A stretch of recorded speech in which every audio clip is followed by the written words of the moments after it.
కీలక నిర్ణయం తీసుకున్నారు బీఆర్ఎస్ అధినేత కేసీఆర్. అసెంబ్లీలో బీఆర్ఎస్ డిప్యూటీ ఫ్లోర్ లీడర్ల నియామకం జరిగింది. సీనియర్ నేత హరీష్ రావుకు ప్రమోషన్ ఇచ్చారు కేసీఆర్. బీఆర్ఎస్ శాసనసభ ఉపనేతగా హరీష్ రావు నియమించబడ్డారు. గతంలోనే హరీష్కు ప్రమోషన్ అంటూ కూడా యూటీవీ ఎక్స్క్లూజివ్గా ఒక కథనాన్ని ప్రసారం చేసింది. హరీష్ రావుతో పాటు తలసాని, సబితను నియమించారు కేసీఆర్. మండలిలో డిప్యూటీ ఫ్లోర్ లీడర్గా రమణ, పోచంపల్లి ఉన్నారు. మండలిలో బీఆర్ఎస్ విప్గా దేశపతి శ్రీనివాసును నియమిస్తున్నారు. దీనికి సంబంధించి మరిన్ని అప్డేట్స్ మా కరెస్పాండెంట్ క్రాంతి అందిస్తారు. క్రాంతి, గత వారమే యూటీవీ ఎక్స్క్లూజివ్గా చెప్పినటువంటి పరిస్థితి, హరీష్ రావుకు ప్రమోషన్ అనేటువంటి మాట ఇప్పుడు మనం బ్రేకింగ్ న్యూస్ ద్వారా చూస్తున్నాం. ఏంటి, ఏ విధంగా చూడాలి, ఎలా ఉండబోతోంది? మురళి, గత వారం రోజుల క్రితం యూటీవీ అత్యంత విశ్వసనీయమైనటువంటి సమాచారంతో ఒక కథనాన్ని ప్రసారం చేసింది. త్వరలోనే భారతీయ రాష్ట్ర సమితిలో హరీష్ రావుకు అత్యంత కీలకమైన పదవి రాబోతున్నట్టుగా కూడా ఆ కథనంలో మనం పాఠకులకు చెప్పాం. అనుకున్నట్టుగానే కాసేపటి క్రితం కేసీఆర్ అత్యంత కీలకమైన నిర్ణయం తీసుకున్నారు. ఇందులో భాగంగా మండలి ఇప్పటి వరకు అసెంబ్లీలో ఓన్లీ బీఆర్ఎస్ తరఫున కేసీఆర్ మాత్రమే బీఆర్ఎస్ ఎల్పీ నేతగా ఉన్నారు, విపక్ష నేతగా ఉన్నారు. కానీ కాసేపటి క్రితం తీసుకున్నటువంటి ఉత్తర్వుల ప్రకారం హరీష్ రావును కేసీఆర్ తర్వాత సెకండ్ పొజిషన్ లో అసెంబ్లీలో భారతీయ రాష్ట్ర సమితికి బీఆర్ఎస్ కు సెకండ్ లీడర్ గా బీఆర్ఎస్ ఎల్పీ నేతగా హరీష్ కు ప్రమోషన్ దక్కింది. ఆయనతో పాటుగా సికింద్రాబాద్ ఎమ్మెల్యే, మాజీ మంత్రి తలసాని శ్రీనివాస్ యాదవ్, అలాగే రాజేంద్ర నగర్ కు ప్రాంతానికి సంబంధించినటువంటి మహేశ్వరం ఎమ్మెల్యే సబితా ఇంద్రారెడ్డిని కూడా కేసీఆర్ తాజాగా బీఆర్ఎస్ ఎల్పీ నేతలుగా ప్రకటించారు. ఈ క్రమంలో ఇటు వెలమ సామాజిక వర్గంతో పాటుగా సీఎం రేవంత్ రెడ్డికి సంబంధించిన రెడ్డి సామాజిక వర్గం నుండి సబితా ఇంద్రారెడ్డికి తెలంగాణ రాజకీయాల్లో కీలకంగా చర్చనీయాంశంగా ఉన్నటువంటి బీసీలు ఏదైతే ఉన్నారో బీసీలకు కూడా పెద్ద పీట వేస్తున్నాం అనేటువంటి ఒక సంకేతాన్ని ఇవ్వడం కోసం సీనియర్ నేత మాజీ మంత్రి తలసాని శ్రీనివాస్ యాదవ్ ను కూడా ప్రస్తుతం ఈ బీఆర్ఎస్ ఎల్పీ ఉప నాయకులుగా మండలిలోని అసెంబ్లీలో నియమించారు. అలాగే మండలిలో శాసన మండలిలో ఇటు ఎల్ రమణ సీనియర్ మంత్రి,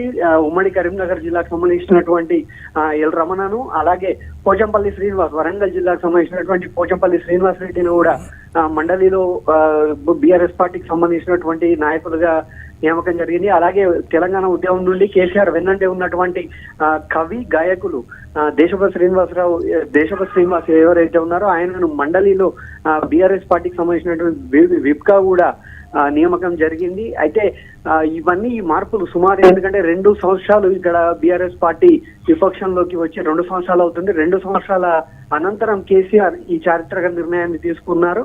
అయితే భవిష్యత్తులో భారతీయ రాష్ట్ర సమితిని 2028 ఎలక్షన్లో మరోసారి తెలంగాణలో అధికారంలోకి తీసుకురావడమే లక్ష్యంగా కేసీఆర్ పావులు కలుపుతున్నారు. అందులో భాగంగానే హరీష్ రావుకు అత్యంత ఇంపార్టెన్స్ ఇవ్వబోతున్నారు. భారతీయ రాష్ట్ర సమితికి సంబంధించి ఒక కీలక నాయకుడిగా గుర్తింపు పొందినటువంటి హరీష్ రావును మరొకసారి తన అంతా కేసీఆర్ తర్వాత ఆ స్థాయిలో తనకు ఫాలోయింగ్ ఉంది తెలంగాణలో. పార్టీకి సంబంధించి కూడా ఇతరత్ర కీలకమైనటువంటి బాధ్యతలు కూడా అదనంగా అప్పజెప్పారు అనేటువంటి మాట ప్రజల్లోకి వెళ్ళడం కావచ్చు, లేకపోతే పార్టీ పరమైనటువంటి కార్యక్రమాల విషయంలో కావచ్చు, కార్యకర్తల్ని ముందుగా అందరినీ ఏకం చేసే విషయంలో కావచ్చు, రకరకాలైనటువంటి బాధ్యతలు కూడా అడిషనల్గా హరీష్ రావుకు అప్పగించారనేటువంటి సమాచారం కూడా ఉంది. క్రాంతి, దీని ఎలా చూడాలంటారు?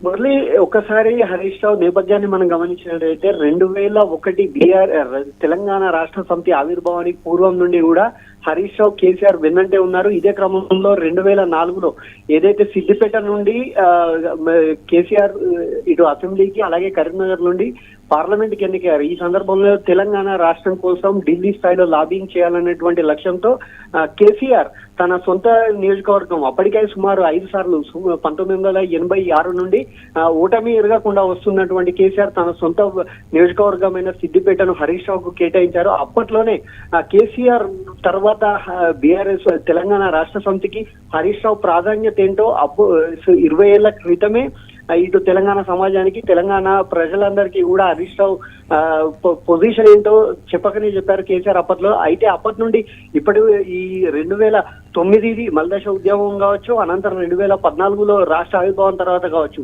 ప్రతి సందర్భంలోనూ పార్టీకి కష్టకాలంలో ఉండి పార్టీ సత్తా చాటాలి, గెలుపు పక్కా అనుకున్నటువంటి నేపథ్యంలో హరీష్ రావు రంగంలోకి దింపడం, ఆయన ట్రబుల్ షూటర్ గా తనకున్నటువంటి రాజకీయ చతురతను మొత్తం ప్రదర్శించి ప్రత్యర్థులను చిత్తు చేయడం ఇప్పటి వరకు జరుగుతూ వచ్చింది. కానీ ఎప్పుడైతే 2018లో రెండవసారి బీఆర్ఎస్ పార్టీ అధికారంలోకి వచ్చిందో అప్పటి నుండి కాస్త హరీష్ రావుకు ప్రాధాన్యత తగ్గినట్టుగా కూడా ప్రచారం జరిగింది. ఈ నేపథ్యంలోనే చాలా మంది కూడా రాజకీయ విమర్శకులు కేసీఆర్ విమర్శించేవారు, హరీష్ రావును తొక్కేస్తున్నారు అనేటువంటి ఒక అభిప్రాయం కూడా అప్పట్లో వ్యక్తం చేశారు. కానీ 2023లో ఎలక్షన్స్ తర్వాత అధికారాన్ని కోల్పోయిన తర్వాత క్రమక్రమంగా కేసీఆర్ ఇటు సభకు రావడం మానేసిన సందర్భాన్ని చూసాం. 2 రోజుల క్రితం జరిగినటువంటి శాసనసభ ప్రారంభోత్సవంలో కూడా ఆయన శీతాకాల సమావేశంలో ప్రారంభోత్సవంలో కూడా కేవలం 3 నిమిషాల పాటే ఉన్న నేపథ్యంలో భవిష్యత్తులో కాంగ్రెస్ పార్టీని ట్యాకిల్ చేయాలంటే ఖచ్చితంగా హరీష్ రావు లాంటి ట్రబుల్ షూటర్ సభలో తన వాణిని గట్టిగా వినిపించాలనేటువంటి ఒక లక్ష్యానికి అయితే కేసీఆర్ వచ్చారు. అలాగే ఇటు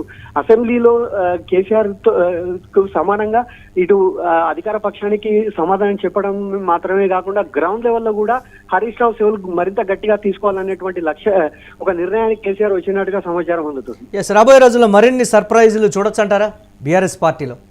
తప్పకుండా మురళి, ఎందుకంటే వారం క్రితమే మనం అందరికన్నా ముందుగా యూటీవీ న్యూస్ ఈ కథనాన్ని ప్రసారం చేసింది. ఖచ్చితంగా కేసీఆర్ తర్వాత హరీష్ రావు ఆ స్థాయిలో ఆల్రెడీ వర్కింగ్ ప్రెసిడెంట్ గా కేటీఆర్ ఉన్నారు, కానీ కేటీఆర్ తో సమానంగా హరీష్ రావు ఇక నుండి పాలిటిక్స్ లో యాక్టివ్ కాబోతున్నారు. ప్రధానంగా తెలంగాణ ప్రాంతంలోని గ్రామీణ ప్రాంతాలు ఏరియా ఏదైతే ఉందో కోర్ ఏరియా అక్కడ ట్యాకిల్ చేయాలంటే ఖచ్చితంగా హరీష్ రావు లాంటి నాయకుడే ఉండాలి. ఎందుకంటే ఇప్పటికీ సుమారు 25 సంవత్సరాలుగా ఆయన రాజకీయ జీవితంలో ఉన్నారు.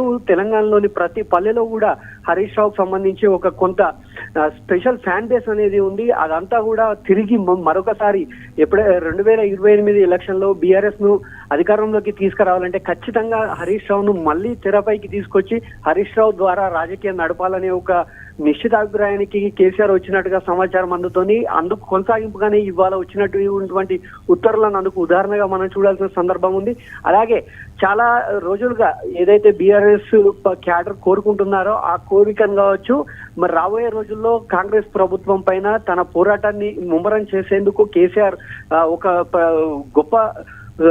సుదీర్ఘమైనటువంటి ఒక వ్యూహ రచన అయితే పన్నుతున్నట్టుగా సమాచారం అందుతోంది. ఈ మరొక 10 రోజుల్లో అన్ని ఛానళ్ల కన్నా, అన్ని డిజిటల్ మీడియాలో అన్ని ఛానళ్ల కన్నా కూడా ముందుగా ఈ యూటీవీ ఛానల్ ఖచ్చితంగా ఆ సమాచారాన్ని ఛేదించబోతోంది. మరొక వారం రోజుల్లోనే ఒక సర్ప్రైజ్ కథనాన్ని ప్రత్యేకంగా భారతీయ రాష్ట్ర సమితి బీఆర్ఎస్ భవిష్యత్తుకు సంబంధించినటువంటి ఒక స్పష్టమైనటువంటి ఒక 100% విశ్వసనీయతో కూడినటువంటి కథనాన్ని భారతీయ రాష్ట్ర సమితిపై ఇట్స్ టీవీ ప్రసారం చేయబోతుంది.